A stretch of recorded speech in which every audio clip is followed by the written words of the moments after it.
नमस्कार दर्शक बंधु मु विशु आपण मैंने देखुं न्यूज किंग ओडिशा। तो चलतु आज खबर कौन रही देखा। भुवनेश्वर में 2 ट्रेन मुहांमुही धक्का।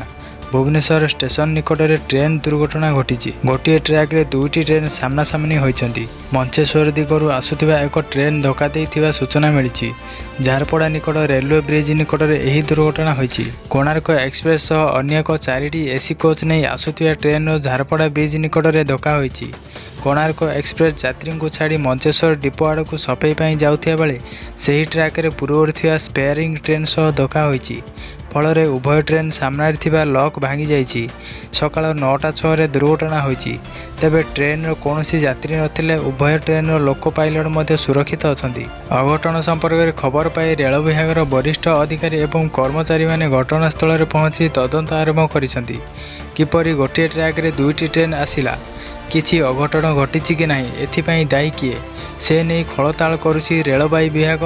कहा त्रुटि जोगु एमिति दुर्घटना हैला ताहा प्राथमिक तदंत पर जଣା पड़ियो बोली रेल अधिकारी कहिसंती।